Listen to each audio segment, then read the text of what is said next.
বলেছে যে আমরা অনেকগুলি প্রশ্ন করব, জবাব দিবেন, তারপরে আপনি বক্তব্য রাখবেন। তো প্রশ্ন করলো ফ্রি স্টাইল, যে প্রশ্ন করলো জবাব দিতে থাকলাম।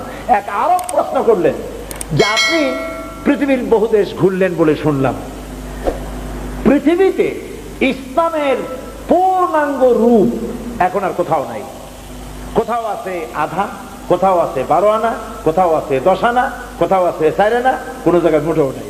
ইসলামের পূর্ণাঙ্গ ইসলাম, কোরআনের পূর্ণাঙ্গ আইন পৃথিবীতে কোথায় সর্বপ্রথম কায়েম হবে বলে আপনি মনে করেন? আমি তার জবাবে কি বলেছি জানেন? আমি জবাব দিলাম, হাজার হাজার লোক সেই হলের মধ্যে ছিলেন।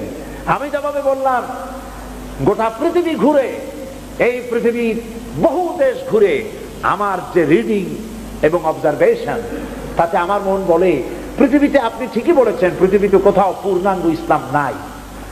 14 আনা, 12 আনা, 8 আনা এরকম আছে, পূর্ণাঙ্গ নাই। পূর্ণাঙ্গ ইসলাম পৃথিবীতে হবে ইনশাআল্লাহ।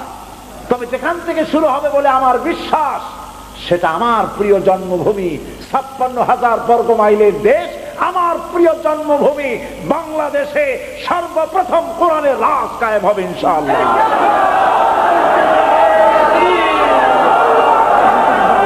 আমি জানি ভাইরা, আমি তাদের বললাম, দেখেন এইটা আমি গায়ের জোরে বলি নাই, এর পেছনে দলিল আছে। দলিলটা হলো এই, আমার দেশে আজ 12 কোটি মুসলমান। এই 12 কোটি মুসলমান ঘুমোতে যায় এশার আজান শুনে। 2.5 থেকে 3 লক্ষ মসজিদের মিনারা থেকে আজানের আওয়াজ হয়, আশহাদু আল্লা ইলাহা ইল্লাল্লাহ। কে থামাবি? চিৎকার দিয়ে আজানের আওয়াজ বন্ধ করবা? মাগরিব কি ওয়াদিयों में गूंजी अज़ा हमारी, थमता न था किसी से सैल रवा हमारा। প্রাচ্য প্রতীচ্যে, অন্তরিক্ষে, বাতাসে, ইধারে, পাহাড়ে, পর্বতে, সমুদ্রের ঢেউয়ে রণিত, অনুরণিত, ধ্বনিত, প্রতিধ্বনিত হবে আশহাদু আন্না মুহাম্মাদার রাসূলুল্লাহ। আবু জাহেলের গোষ্ঠীরা চিল্লায়া আযানের আওয়াজ বন্ধ করে দিতে পারবে না। আল্লাহু আকবার। এই 2.5 থেকে 3 লক্ষ মসজিদের মিনারা থেকে এশার আজান শুনে 12 কোটি মানুষ রাতের বেলায় ঘুমোতে যায়। আর বাংলার 12 কোটি মানুষ এই 2.5 থেকে 3 লক্ষ মসজিদের মিনারের আজানের আওয়াজ শুনে তাদের ফজরে ঘুম ভেঙে যায়। আমার মুসলমান বাংলাদেশে লক্ষ লক্ষ মাদ্রাসা মসজিদ বুকে ধারণ করে ধন্য বাংলার মাটি।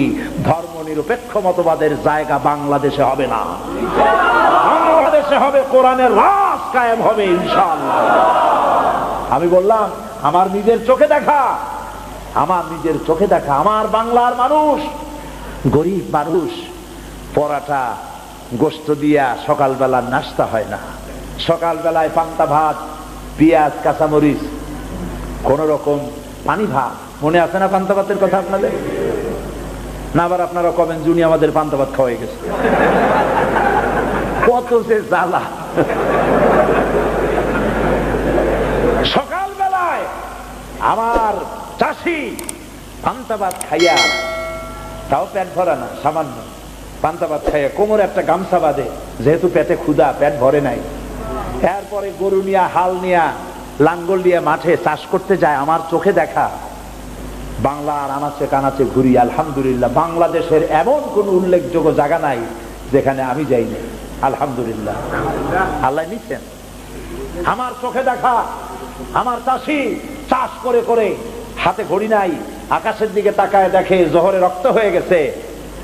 গরুগুলা দাঁড় করায় রাখিয়া কাদা পানি দিয়ে কোন রকম উজু করিয়া কোমরের গামছাটা খুলিয়া মাথায় বান্ধিয়া আইলের উপরে দাঁড়াইয়া ক্ষুধার্ত চাষি আল্লাহর সিজদা দেয়।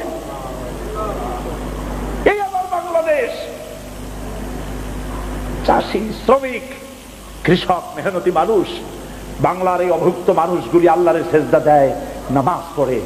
আমার বাংলাদেশেই ইসলামের জন্য এ পর্যন্ত 111 জন ইসলামী ছাত্র শিবিরের নেতা কর্মী শাহাদাতের নজরানা আল্লাহর দরবারে পেশ করে দিয়েছে। বাংলা বাংলাদেশে কোরআনের রাজ কায়েম হবে ইনশাআল্লাহ। যারা বিরোধিতা করছো, 5 পাতা 6 পাতার পত্রিকা একটা বাইর করিয়া সমান ইসলামের গায়ে দিতেছো, তোমাদের নাকের ডগার উপরে কালেমার পতাকা পথ পথ করে উঠবে ইনশাআল্লাহ।